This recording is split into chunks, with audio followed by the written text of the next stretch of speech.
We've been shooting with the Movi Cinema Robot recently, and so today we'll take a look at some of that footage and let you know if we recommend this gimbal.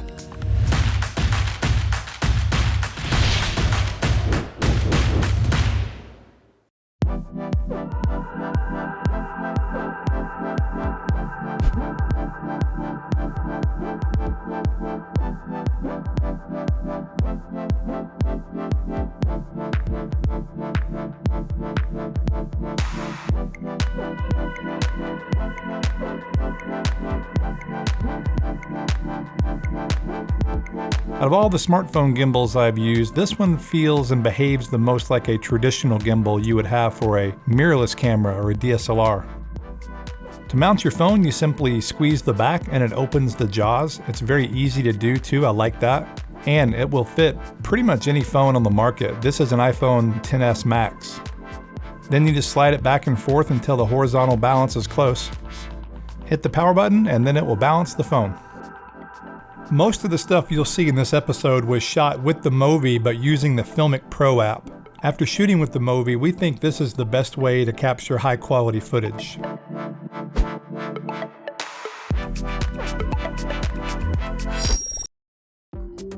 The Movi app is actually a pretty nice looking app. It reminds me of the Blackmagic interface. Very simple, very user friendly. The controls to calibrate the gimbal are very nice. You have a lot of custom control. Feels like they brought that over from their higher end gimbal offerings. The camera itself, there's not a lot of manual control, which is unfortunate. For our use, we've been leaving it in ninja mode. Just gives you a little more manual control, albeit limited. Let's take a look at the shooting modes. Up first is Echo. I tried to have a little bit of fun with this setting, doing repeated moves and then compositing them in post-production. It didn't work perfectly, but it's still kind of cool. I plan to do further shooting and testing of this in the future. Next is their Movi Lapse, or a hyperlapse. I tested this but didn't actually shoot any footage, so we're using stuff from Movi here. This is a motion time-lapse mode. So you set different points to have the camera shoot in between those. This is a shot I did from the dash of my car.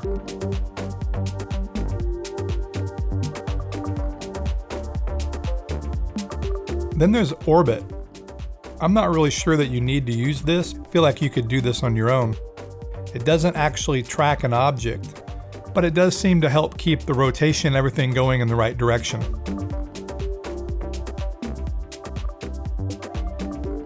I like these kind of 360 shots. It's a cool shot.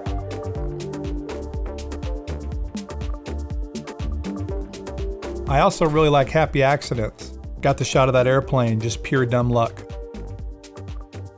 Barrel roll we're all familiar with, I'm sure. It's a cool effect. I wouldn't use it very often though.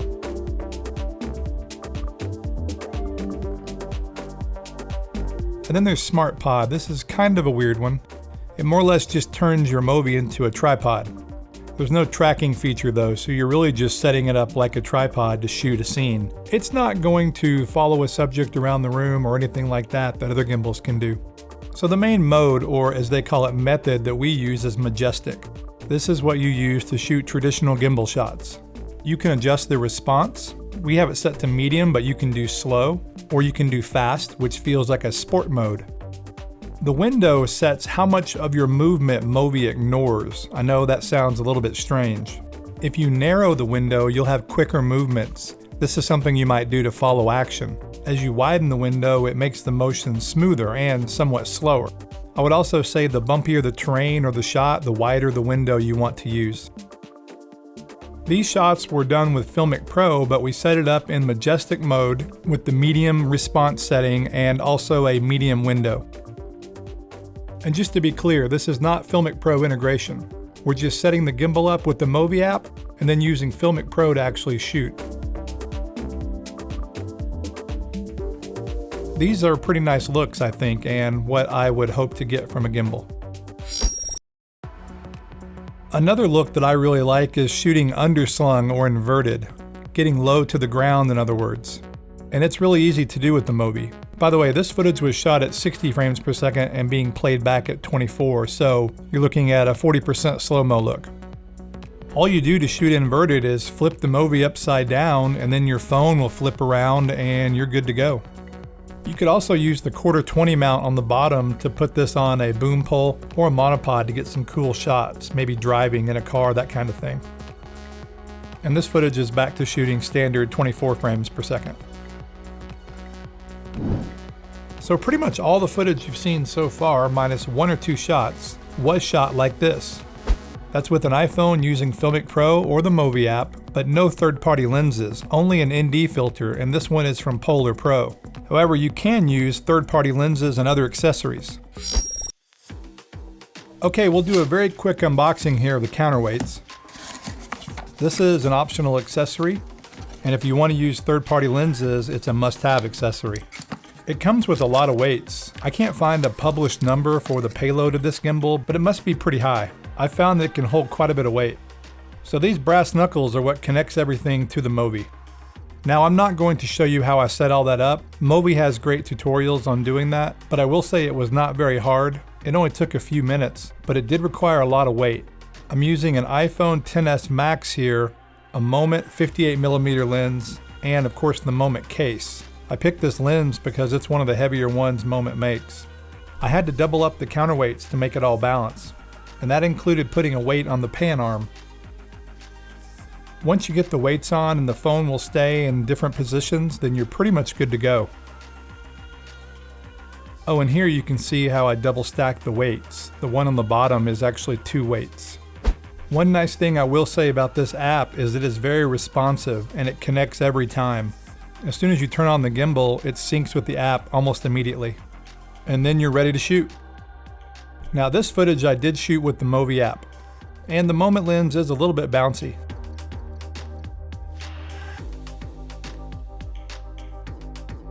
So here's the same thing post-stabilized. I used Warp Stabilizer in Adobe Premiere Pro.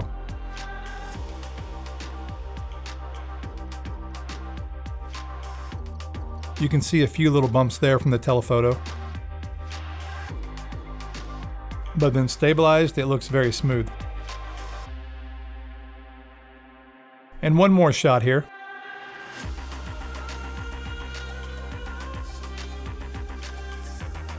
I like these kind of tracking parallax type shots.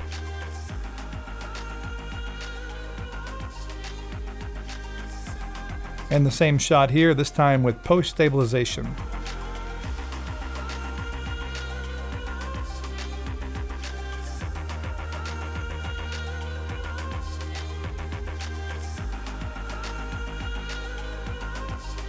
Now, a few negatives to using the counterweights. First of all, the gimbal gets really heavy. It's actually much heavier than I thought it would be, so you probably need to use 2 hands. The second thing is, your thumb will hit the counterweights, so you need to adjust your hand either down towards the bottom or out to the outside. The outside I'm not sure about though, because I think it's just a little bit too weak of a grip, so really the bottom corner is the way to go. So it's not the most comfortable, but it works, especially if you add your second hand. So the counterweights work great with the lens, but you just have to be careful because it will bump your thumb. So here I just wanted to test the different lenses and see how they bounced with the counterweight system. And when I say bounce, I mean just a little bit of shake because of the weight, or in this case because of the telephoto aspect. So here's the same thing with the wide lens. It is smoother than the tele lens without any stabilization. You are getting some up-down motion because I was just walking normally. I was not doing the ninja walk. And then just for kicks, I wanted to try the fisheye, and the fisheye is nice and smooth, but of course you can see the arm in the shot. But if you wanted to use it, you could just zoom in on post-production. Earlier in this video, I showed a time lapse that I shot on the dash of my car. I wanted to go back to this because I did actually shoot that with the Moment wide lens and the counterweights. And something I figured out is whenever you change a lens or whenever you put the camera down on another surface to do one of these kind of shots, you need to calibrate it. You need to run the tuning. Otherwise, you'll get some up and down motion like this. Or even worse, like this. So I want to show this in real time. It only takes about 20 seconds. And these sounds are normal. They are the motors calibrating.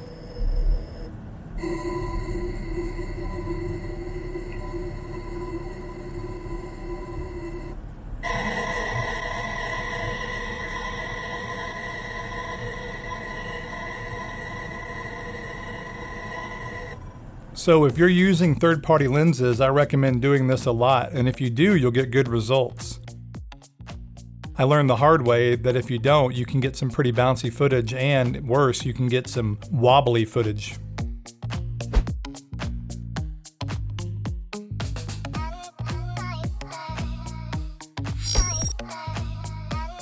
Movi did a good job designing this counterweight system because you can still access the lightning port. And that's important for obvious reasons, mainly to charge your phone or to run a third-party accessory like a microphone. This could be really important for journalism, for the Mojo crowd especially. But really anyone who wants to charge your phone while not having to take the counterweight system apart, or while you're shooting even. And when you're done, it's just as easy to access to remove the cable. The other thing this allows is attaching a microphone, and they sell an accessory mount that is a pretty interesting device. I can't say I love it because you actually have to connect your mic to it. It doesn't just slip on like through a cold shoe. You have to get a bolt, connect it through the bottom, and you could do this for a light as well. In this case, I'm using a Rode Video Micro, and it works great. It's just a little bit tedious to put together because once you have it on there, you'd have to unscrew it to add it to any other device.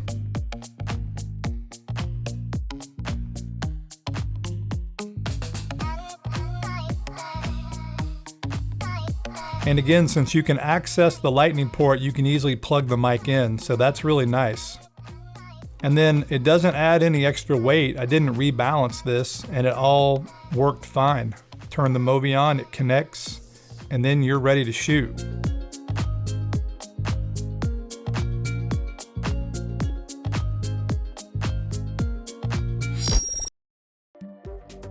In my humble opinion, the Movi is the best smartphone gimbal on the market, for two main reasons. First and foremost, for me, I can get the smoothest footage with this gimbal. That's the most important thing. Secondly is the payload. With that counterweight system, you can really add a lot of weight, and really any phone and any lens system. That includes adding filters, etc. I didn't show that, but you can add the Moment filter mount too.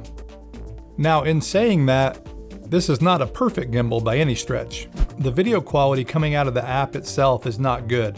I would not use it unless you're using one of the modes or the methods, such as time-lapse or a hyperlapse, that kind of thing. Otherwise, just set it up using the majestic mode and then use FiLMiC Pro or any other third-party app that you prefer that shoots higher bitrate for one thing, just better quality video.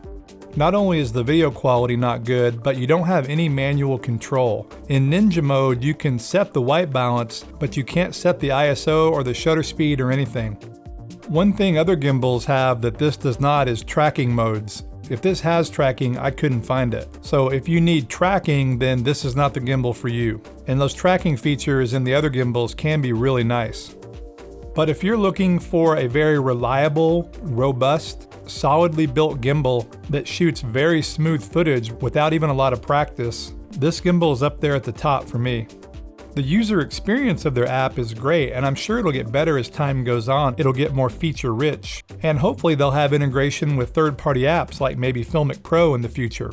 But of course, this all comes at a price. The gimbal itself currently lists for about $300. The counterweight is just under $70. The accessory mount is around $30. So you're looking at about $400 for all that. And then of course you've got your lenses, your phone, and it really starts to add up.